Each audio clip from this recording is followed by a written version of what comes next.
اعوذ باللہ من الشیطان الرجیم، بسم اللہ الرحمن الرحیم۔ السلام علیکم عزیز طلبہ اور طالبات۔ آج ہم سورہ احزاب کے پہلے درس کے آخری آیات یعنی 6 تا 8 اپنے لیکچر 3 میں پڑھیں گے۔ بچوں، سورہ احزاب کا پہلا درس آج ختم ہوگا انشاءاللہ۔ آئیے باقاعدہ آغاز کرتے ہیں۔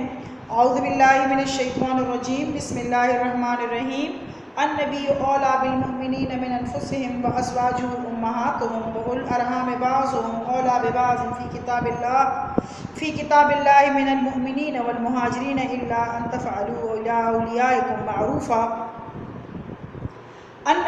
نبی صلی اللہ علیہ وآلہ وسلم اولیٰ زیادہ حق رکھتے ہیں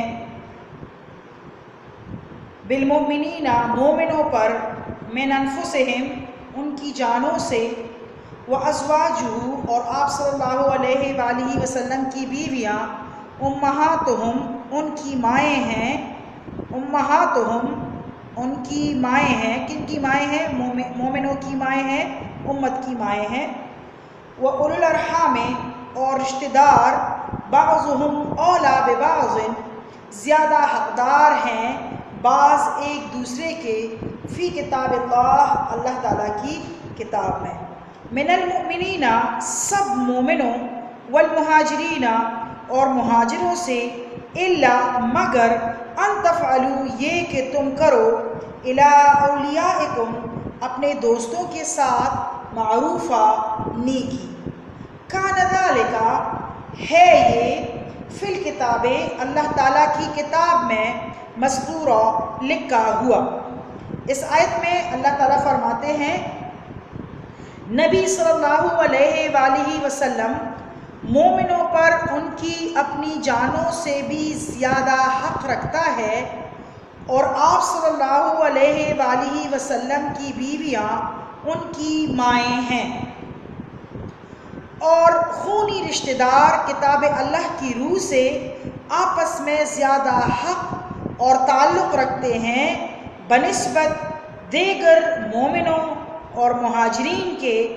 ہاں اگر تم اپنے دوستوں میں سے کسی کے ساتھ حسن سلوک کرنا چاہو تو اور بات ہے، یہ بات کتاب میں لکھ دی گئی ہے۔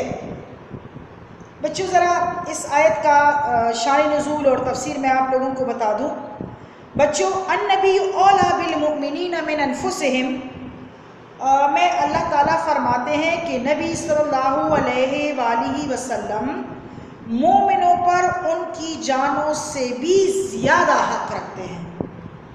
یعنی اللہ تعالیٰ اس آیت میں بیان فرماتے ہیں کہ تمہاری خیرخواہی، اصلاح و فلاح اور تم پر لطف کرم فرمانے میں میرا نبی صلی اللہ علیہ وآلہ وسلم تم پر تمہاری نفسوں سے زیادہ مہربان اور شفیق ہے۔ بچوں، اللہ تعالیٰ فرماتا ہے جتنا نبی صلی اللہ علیہ وآلہ وسلم کو تمہاری عزت اور خوشحالی اور اخلاقی برتری کا خیال ہے، تمہیں خود بھی نہیں ہے۔ اس حقیقت کی وضاحت دوسری آیت میں اللہ تعالیٰ نے یوں فرمائی ہے کہ جو چیز تمہارے لیے تکلیف دہ ہے ان کو بھی بڑی گراں گزرتی ہے۔ کن کو؟ یعنی حضور صلی اللہ علیہ وآلہ وسلم کو بھی بڑی گراں گزرتی ہے، اور وہ تمہارے متعلق فکر مند اور اہل ایمان کے لیے بڑے مہربان اور رحیم ہے۔ بچوں، حضور صلی اللہ علیہ وآلہ وسلم کی ان مہربانیوں، ان احسانات اور اس احساس کو دیکھتے ہوئے آپ صلی اللہ علیہ وآلہ وسلم کا حکم ہر مسلمان کے لیے اپنے ماں باپ سے بھی زیادہ واجب التعمیل ہے۔ اگر ماں باپ آپ صلی اللہ علیہ وآلہ وسلم کے کسی حکم کے خلاف کہیں تو بچوں ان کا یہ کہنا ماننا جائز نہیں ہے۔ اسی طرح خود اپنے نفس کی تمام خواہشات پر بھی آپ صلی اللہ علیہ وآلہ وسلم کے حکم کی تعمیل مقدم ہے۔ بچوں، صحیح بخاری میں حضرت ابو ہریرہ رضی اللہ سے روایت ہے کہ حضور صلی اللہ علیہ وآلہ وسلم نے فرمایا کوئی مومن ایسا نہیں جس کے لیے میں دنیا اور آخرت میں سارے انسانوں سے زیادہ اولا اور اقرب نہ ہوں۔ عزیز طلبہ، اب اگر تمہارا دل چاہے تو اس آیت کی تصدیق کے لیے قرآن پاک کا یہ آیت پڑھ لیں کہ النبی اولا بالمؤمنین من انفسہم، کہ نبی صلی اللہ علیہ وآلہ وسلم مومنوں پر ان کی اپنی جانوں سے بھی زیادہ حق رکھتا ہے۔ بچوں، حضور صلی اللہ علیہ وآلہ وسلم فرماتے ہیں کہ ہر مومن کو آپ صلی اللہ علیہ وآلہ وسلم کی محبت سب سے زیادہ ہو، جیسا کہ حدیث شریف میں ارشاد ہے تم میں سے کوئی اس وقت تک مومن نہیں ہو سکتا جب تک اس کے دل میں میری محبت اپنے باپ، بیٹے اور سب انسانوں سے زیادہ نہ ہو جائے۔ سمجھ میں آ گئی بات؟ آگے ہے وَأَزْوَاجُهُ أُمَّهَاتُهُمْ، اور آپ صلی اللہ علیہ وآلہ وسلم کی بیویاں ان کی مائیں ہیں، امت کی مائیں ہیں۔ نبی صلی اللہ علیہ وآلہ وسلم کا تو حق مومنوں پر ان کی جانوں سے بھی زیادہ ہے، لیکن نبی صلی اللہ علیہ وآلہ وسلم کی ازواج مطہرات بھی مومنوں کی مائیں ہیں اور وہ بھی تعظیم اور تکریم کے قابل ہیں۔ اللہ تعالیٰ فرماتے ہیں کہ ازواج مطہرات کی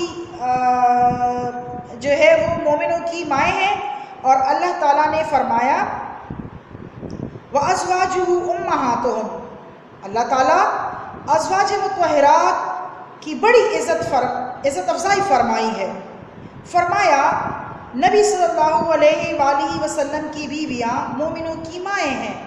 ازواج مطہرات کو امت کی مائیں فرمانے سے مراد تعظیم اور تکریم کے اعتبار سے مائیں ہونا ہے۔ ماں اور اولاد کے دوسرے احکام جیسے ان کے ساتھ بیٹھنا اور بے تکلف گفتگو کرنا، جیسے حرمت نکاح، جیسے محرم ہونے کی وجہ سے باہم پردہ نہ ہونا اور میراث میں حصہ دار ہونا وغیرہ، بچوں یہ احکام اس سے متعلق نہیں ہیں۔ ازواج مطہرات میں سے کسی کی شان میں کوئی ادنا بے ادبی اس لیے بھی حرام ہے کہ وہ امت کی روحانی مائیں ہیں، اور اس لیے بھی ان کو تکلیف دینے سے حضور صلی اللہ علیہ وآلہ وسلم کو تکلیف پہنچے گی، جو اشد درجہ کا حرام ہے۔ سمجھ میں آ گئی بات؟ حضور صلی اللہ علیہ وآلہ وسلم کی بیویوں کو بھی اللہ تعالیٰ نے بہت درجہ اور بلند مقام عطا فرمایا، اور آگے اللہ تعالیٰ فرماتا ہے کہ اولو الارحام بعضهم اولی ببعض فی کتاب اللہ، اور خونی رشتہ دار کتاب اللہ کی روح سے آپس میں زیادہ حق اور تعلق رکھتے ہیں بنسبت دیگر من المؤمنین والمہاجرین، دیگر مومنوں اور مہاجروں کے۔ اس کا مطلب یہ ہے بچوں کہ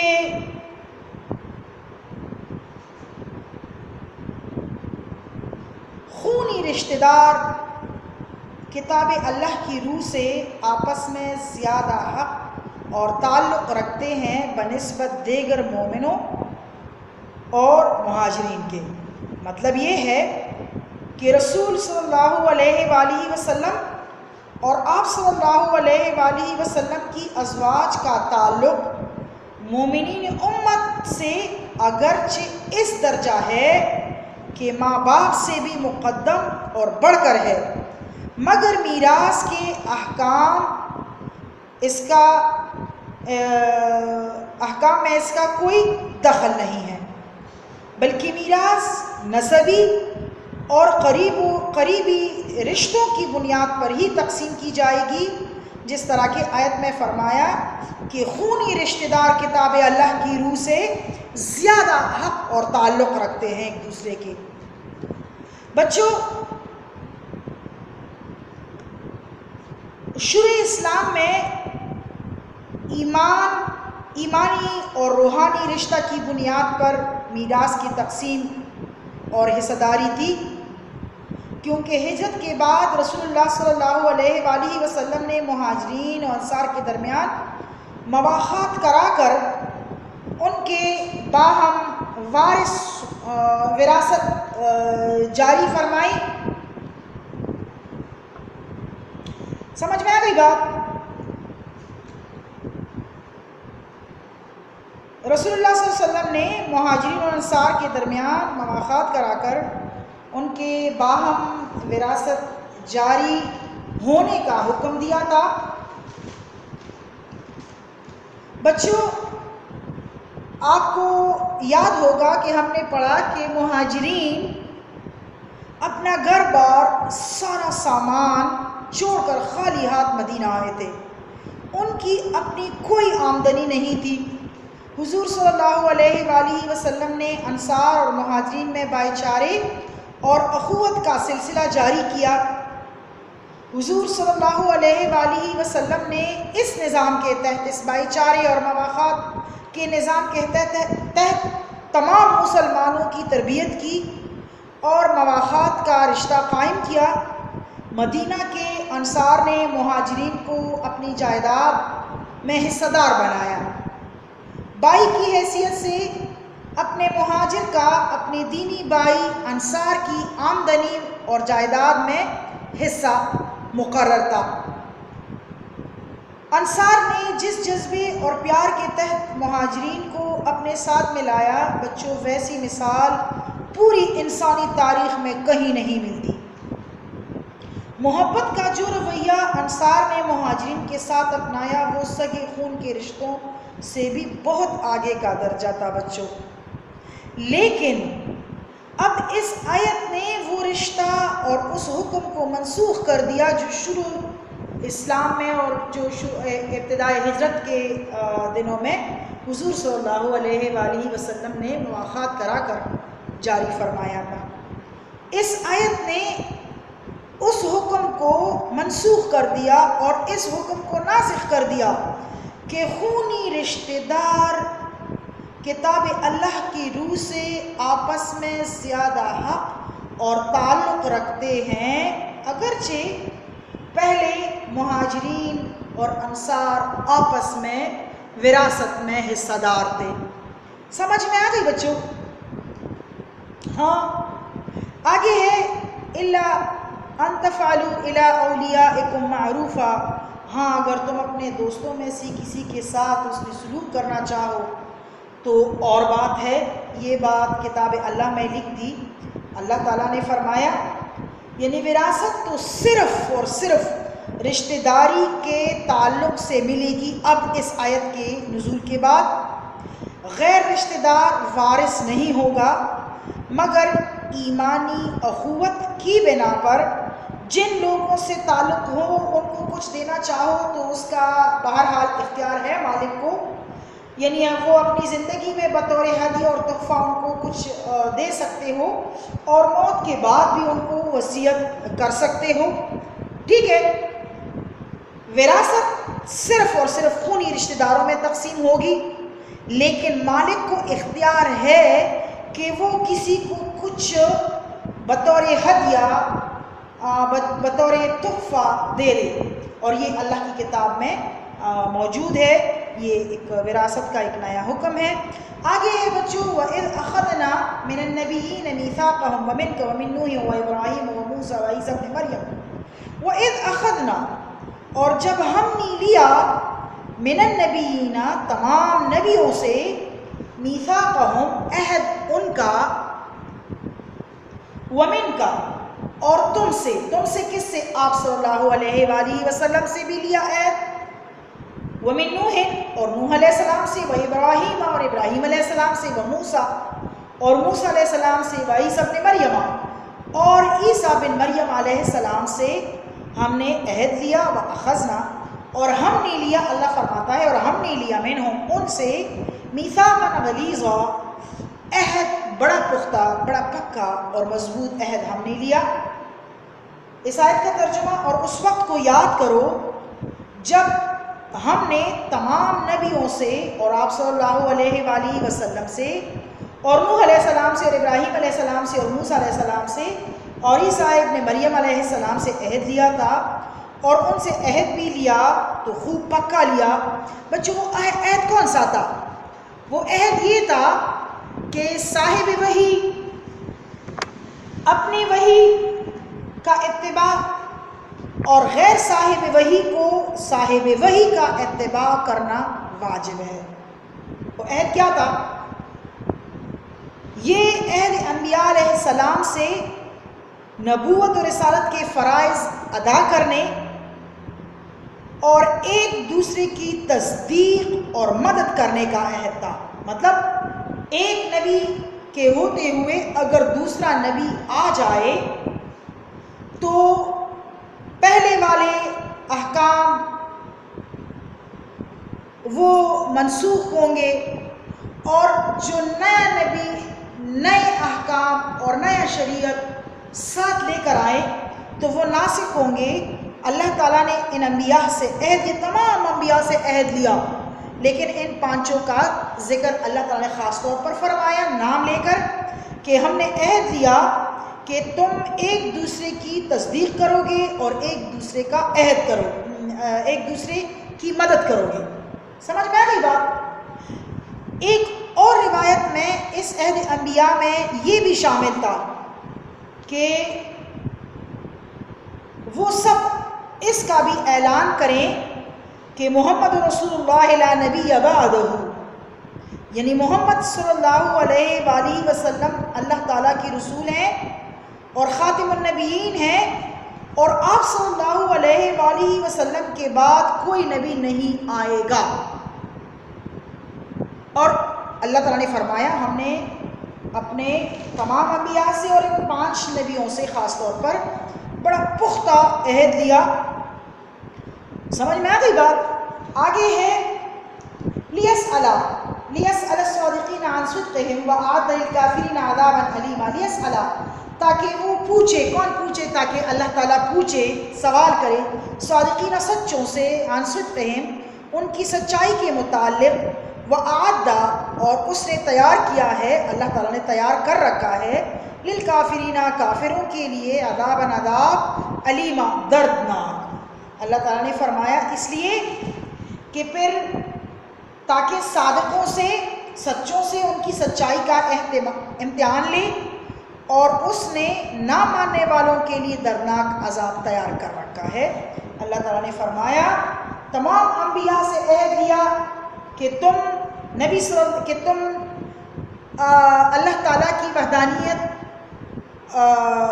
کا پیغام تمام لوگوں تک پہنچاؤ گے، اور آپ کے ہوتے ہوئے اگر دوسرا پیغمبر آ جائے تو تم اس نبی کی مدد کرو گے، اس پیغمبر کی مدد کرو گے، اور اس کی تصدیق بھی کرو گے کہ یہ بھی اللہ تعالیٰ کی طرف سے آیا ہے اور برحق پیغمبر ہے، اور ساتھ میں یہ بھی کہ محمد صلی اللہ علیہ وآلہ وسلم آخر میں آئیں گے، وہ اللہ کے رسول ہوں گے، آخری رسول ہوں گے، اور آپ صلی اللہ علیہ وسلم کے بعد کوئی اور نبی نہیں آئے گا۔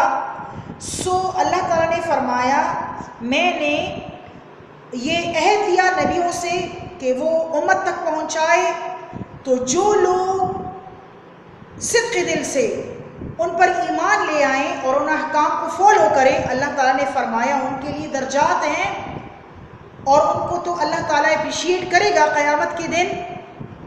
لیکن اللہ تعالیٰ نے ساتھ میں ان لوگوں کو بھی یہ خبردار کیا ہے کہ جن لوگوں نے انکار کیا ان نبیوں کا، ان پیغمبروں کا اور ان احکام کے جو اللہ تعالیٰ کی طرف سے لے کر آئے ہیں، تو اللہ نے فرمایا ان کے لیے میں نے دردناک عذاب کا انتظام کر رکھا ہے، تیار ہے، سو وہ دردناک عذاب میں ہوں گے۔ بچوں، آج کا درس اختتام کو پہنچ رہا ہے۔ سورہ احزاب کا پہلا درس ختم ہو گیا، 1 سے 8 تک آیات ہم نے تفصیل کے ساتھ پڑھ لیے، امید کرتی ہوں کہ آپ کو ایکسرسائز میں، مشق میں جو سوالات ملے ہیں اس کو آپ لوگ اس